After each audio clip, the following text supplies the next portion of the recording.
This video is brought to you by Midway USA. Support the channel by choosing Midway for your shooting and outdoor supplies.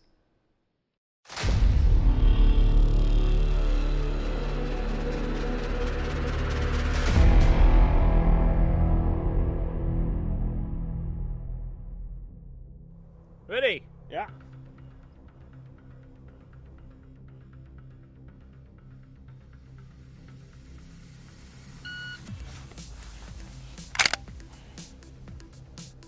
Impact! Neutralize! Impact! Neutralize! Impact!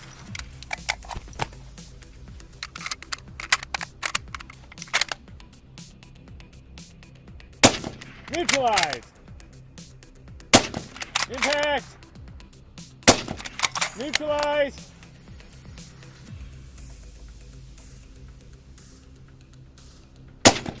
Impact! Neutralize!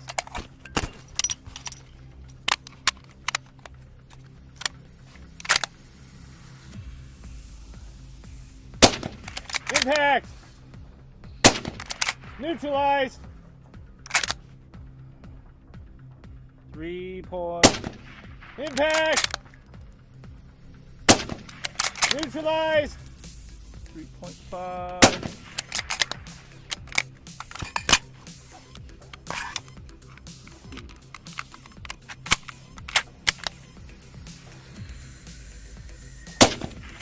Impact! Neutralize!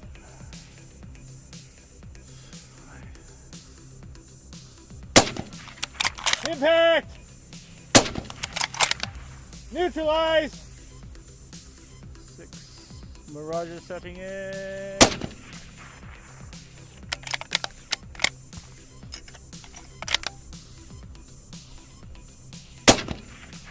Impact!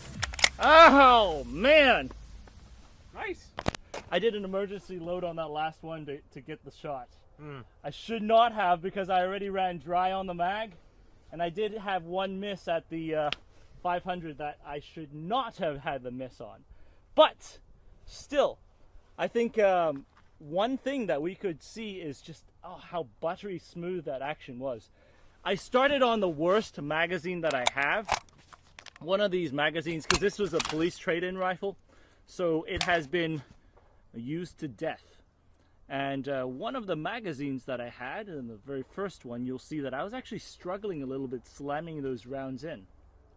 Not a lot, just enough to, there's a slight hiccup on it. And psychologically, I wanted to front load that to make sure that it was on the close-up targets that I was dealing with problems, and not the far one when I was starting to see mirage and dealing with wind.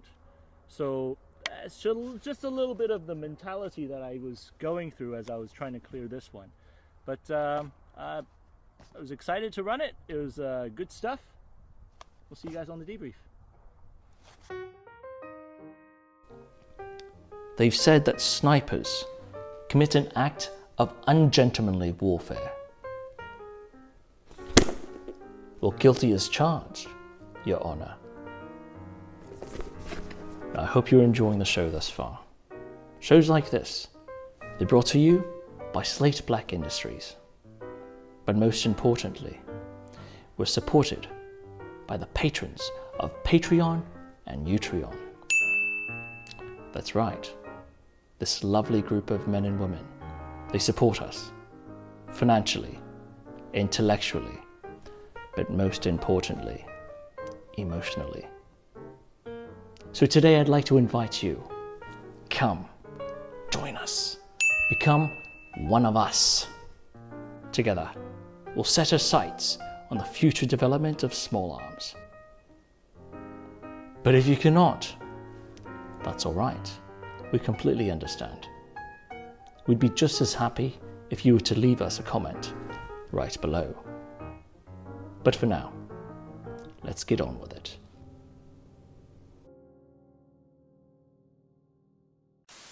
So as we get into this segment, remember there's three models that we're really looking at here.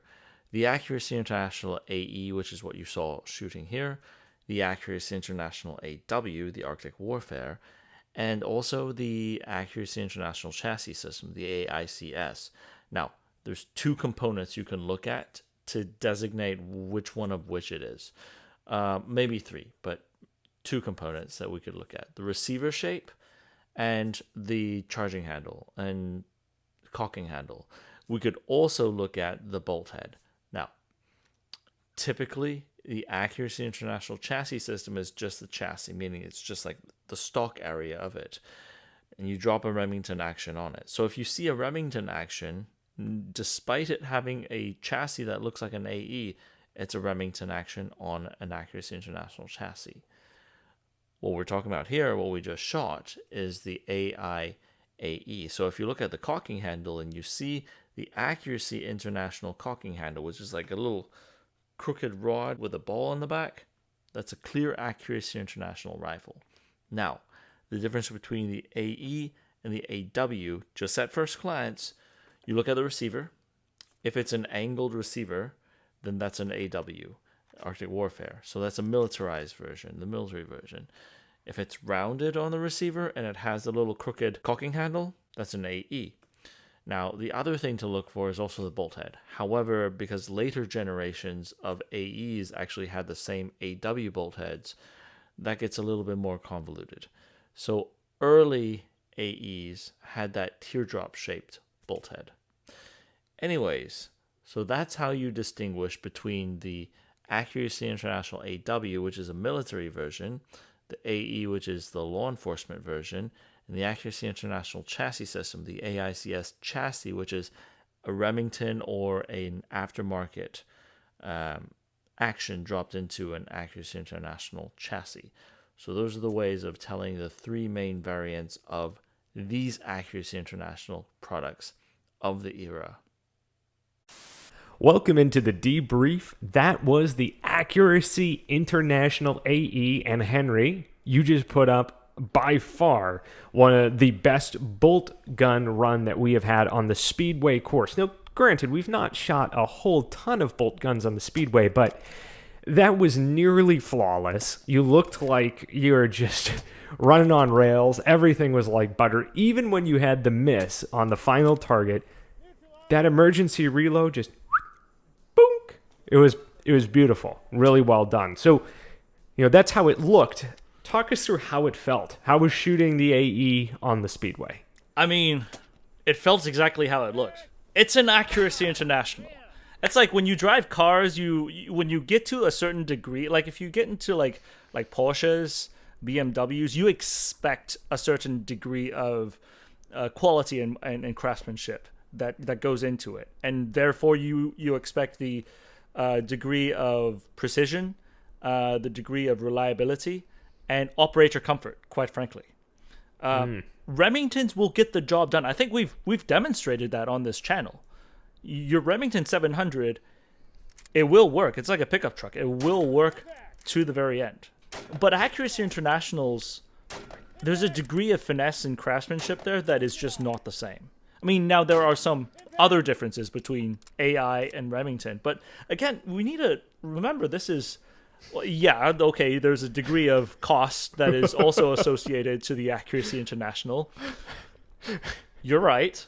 But yeah, the creature, the bolt throw, the super slick bolt throw, that's something that you cannot replicate in the Remington. And remember when these were on the market back in the 90s, and the AE being in the mid-2000s, early mid-2000s, nothing had a 60-degree super slick bolt throw with that degree of accuracy like the AWs and the AEs. Now, those are different, the Arctic Warfares and the Arctic Enforcer, which this is, again, the Arctic Enforcer, so the police model, the cheaper model per se. But I think...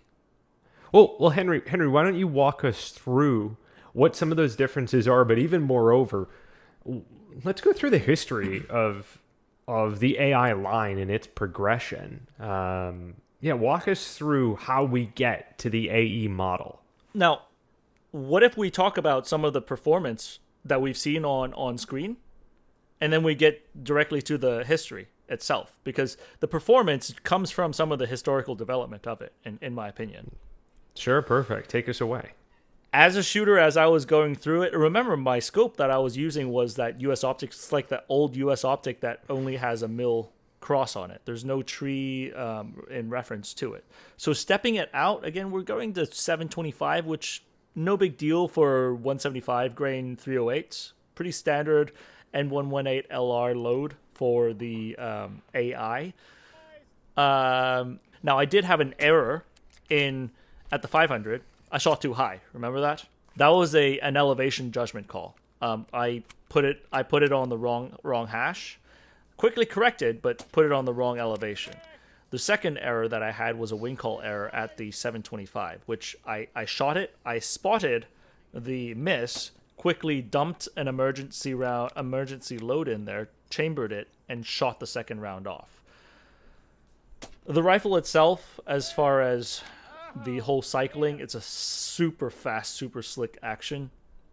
Again, way before any of these like Curtis Defiance actions are ever on the market, AI was doing stuff like this. And it's hard for us to imagine, but this is like 30-some year lineage design at this point. But what you don't see on the AE is, you remember the AE Mark 1s, those are the single stack magazines. Those aren't the AICSs, the AICS magazines that came later.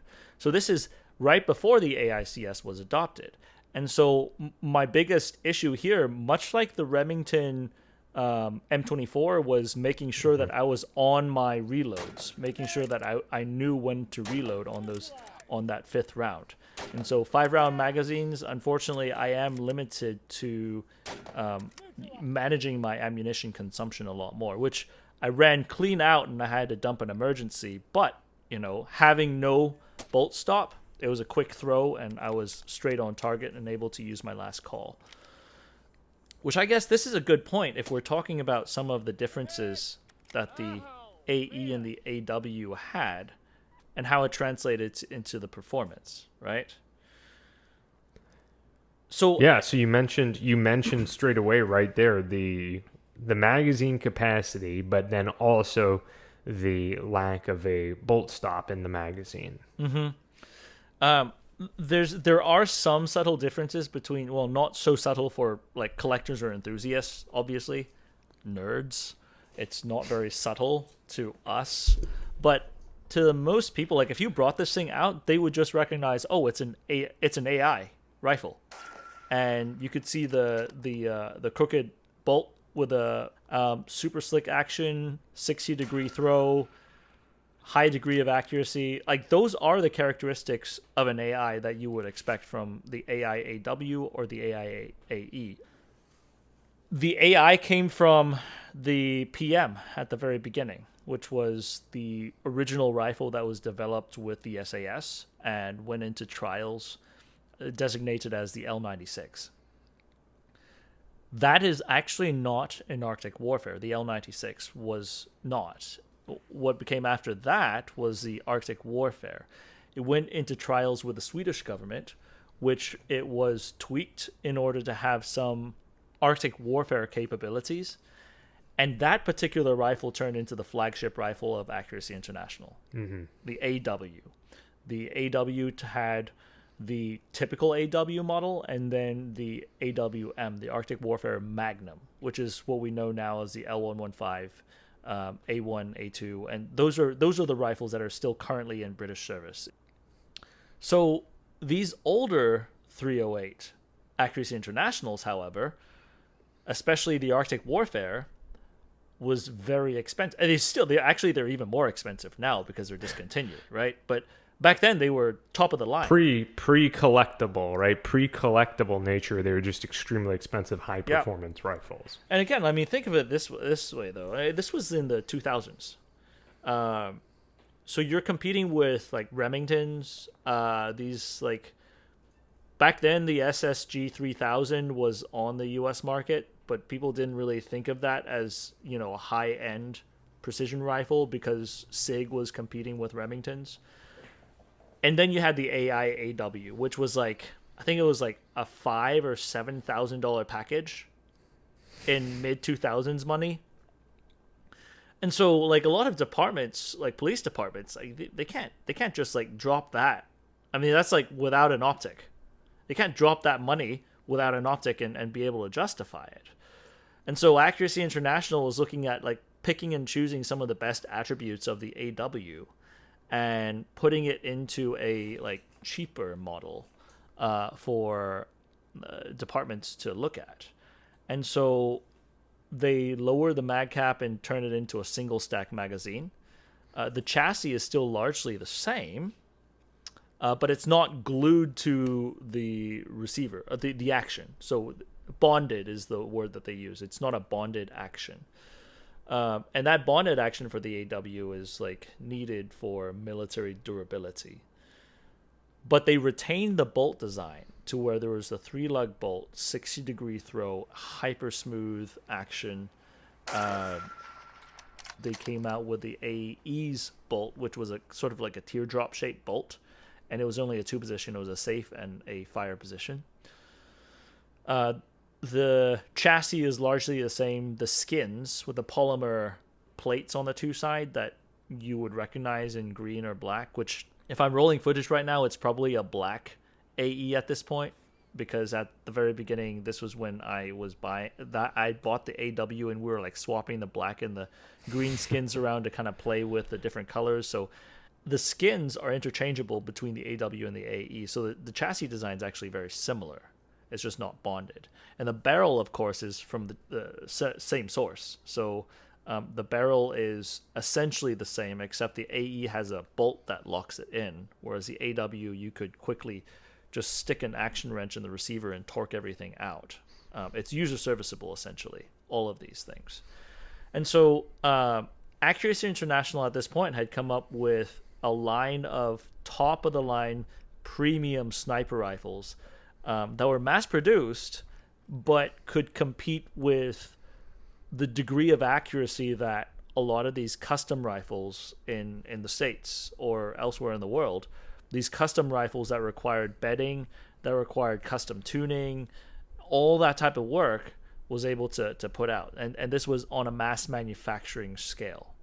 And so Accuracy International, the way they built these things out was mass manufacturing this type of accuracy and this degree of performance into the military and law enforcement world. This was not initially intended for any sportsman to use. It was a military and law enforcement rifle. Now, later on, of course, we have the AX and the ATs, which furthered that lineage and then added an extra Allen screw on the receiver. And then your end user could then just loosen the Allen screw and pull the barrel out and put a new barrel in and tighten it up. So end users could then screw in new barrels, which is an even cooler design. Yeah, that's wicked. So the lineage itself, it continues on, obviously. It's one of the more popular, if you have the funds, it's one of the more popular competition rifles for some of the serious competitors to use. But the market, for sure, has gotten significantly more crowded since the days of the Accuracy International is the only chassis rifle out there. Which brings up a good point, because when the AE came out, notice that the Mk1 had its own single-stack magazine. And then the Mk2 used a magazine called the AICS magazine. The AICS was the Accuracy International chassis system, which housed Remington 700 actions inside of it. So AI was then innovating and trying to take their chassis and adopt it to Remington 700 use.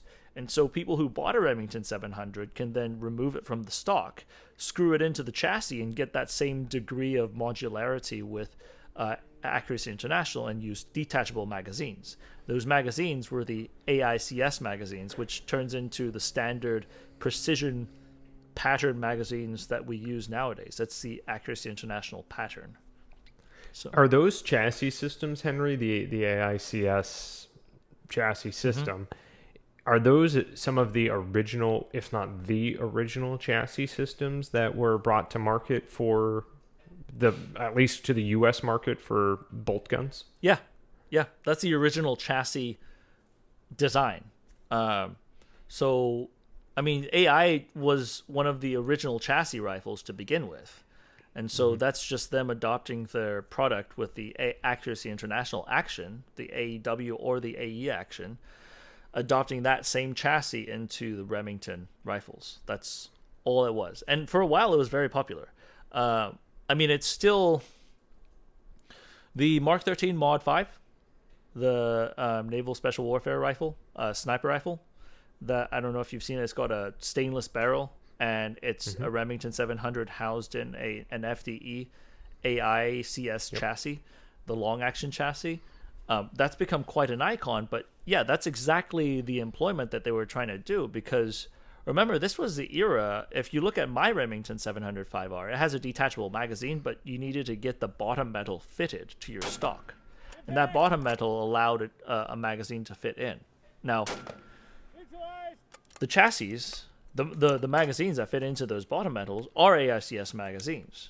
The chassis were the ones that brought the magazine concept to you through using a chassis to the Remington 700s.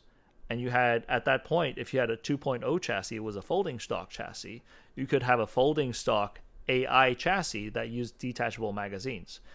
In a world of custom Remington actions with an internal magazines, like the old school M40s and stuff like that. Like, that was the step up. And the most important thing is, this was user serviceable. Your end user could just bolt this together and use it. I mean, it's definitely one of the largest advantage of these chassis systems for the 700 actions today. Yeah. Right? Yeah. It's, I can go buy a 700 action or have one made, even buy a custom shop if I want to, and then bolt it into whatever chassis I want. Yeah. You know, it's one of the major advantages. So when I look at the AW and the AE, I mean, absolutely, this design spearheaded a lot of what we see right now.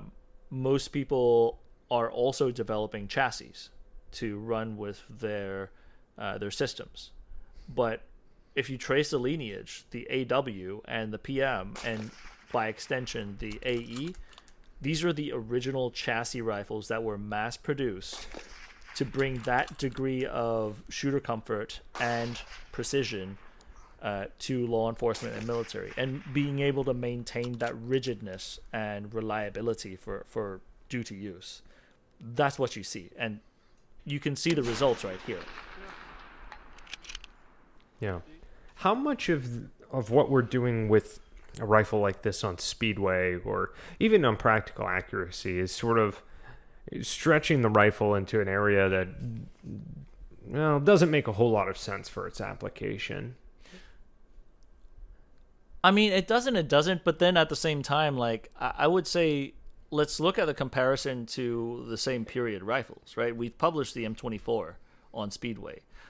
I felt like that was one of my best runs, not because of how it performed, but how I was able to keep a clear mind on ammunition management and getting the correct holds with an older design scope.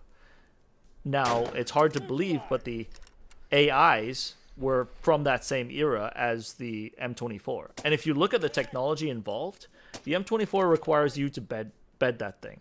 And furthermore, the U.S. Army decided to use long actions to chamber 308. And then it doesn't even have a detachable magazine. Like, I get that. I get the sniper doctrine of, like, 2 rounds at most, maybe 3, and bug out. Usually you wouldn't do 3. But at the same time, the Accuracy International systems give you a higher degree of mission flexibility. Like, what if you drop this thing on a static position rooftop, and you need to run it as a defensive marksman, right? Then at that point, your older design, the M24s, suddenly becomes a lot more difficult to run in these scenarios. Instead, having a user serviceable chassis that uses magazines is far easier to manage a lot of these issues. And on top of that, having an excellent smooth action, premium barrels, and a really, really nice trigger. Like, all of those things combined is basically the price of by the time you get a custom shop to finish your Remington, you're at that point. So one point that we haven't addressed here, I think, is the subject of weight.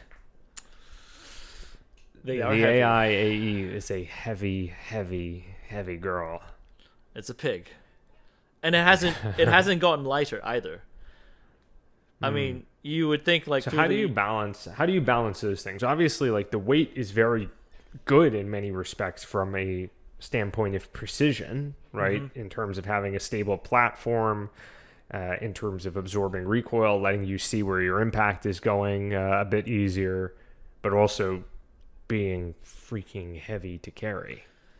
Yeah, I'm not sure. Like, I mean, weight has this is the The Speedway course itself is sort of a test for the defensive marksman, quite frankly.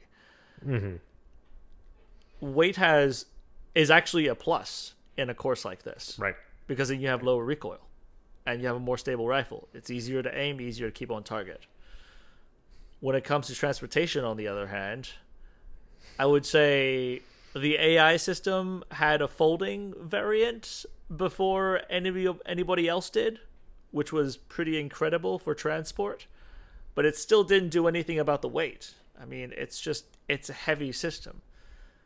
But that weight does go somewhere. It is one of the most durable and it is one of the most hard to break systems out there. And I think that's the thing. If you get into Accuracy Internationals, you just have to expect that you're going to end up with a weighty rifle, which is, I think, less of an issue back then, because you're looking at just basically an optic and a rifle, maybe like bubble levels. You wouldn't have any light. You definitely wouldn't have any lights, but you wouldn't have any lasers or night vision clip-ons or anything like that back then.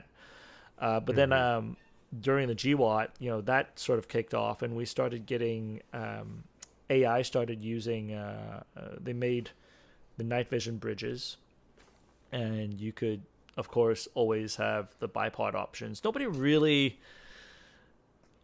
I see most people. So the AI system traditionally uses a Parker Hale bipod, which is that like metal bipod that goes into the spigot in the front, and it has like skids on the bottom.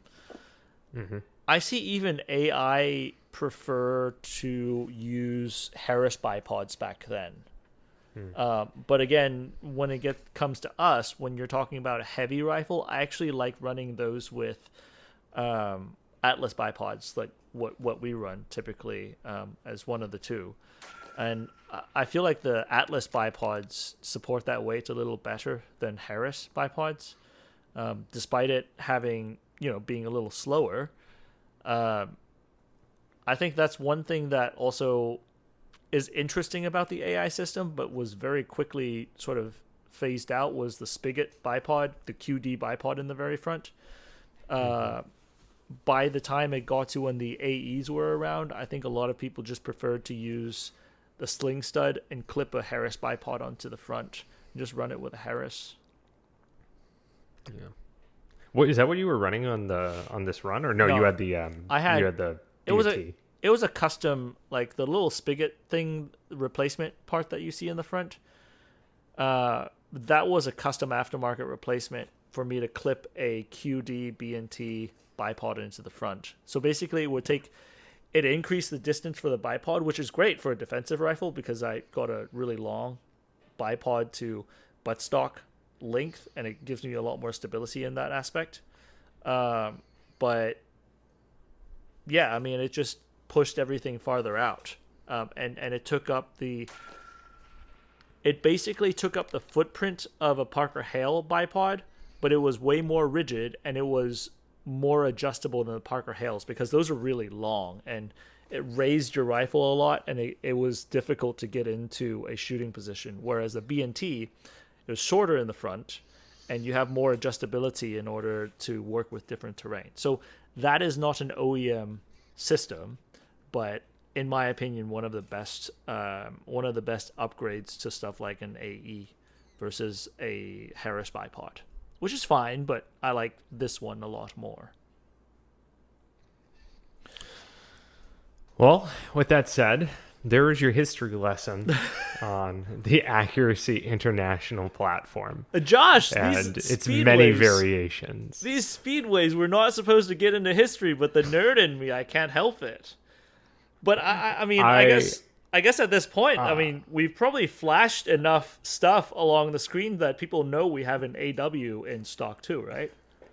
Yeah, I mean, you've got the op. So it will be exciting to also run that on the show as well and see if there's any material difference in performance. Yeah. So I do have someone to thank. So for this episode, I'd like to thank my friend Satish. He traded my AE for another contender in this period's sniper rifle categories, which is the Sako TRG-22.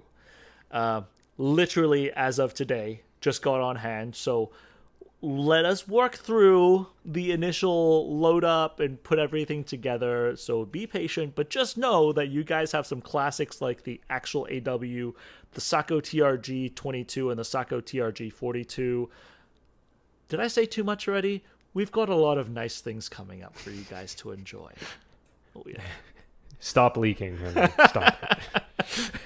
All right, y'all. If you stayed around and stuck around for the end of the video, we certainly do appreciate you. Be sure to hit the like, drop us a comment for the algorithm. Be sure you're subscribed with the notification on. Check us out over on Patreon as well as on 9H Podcast. And until next time, we'll see you on the range.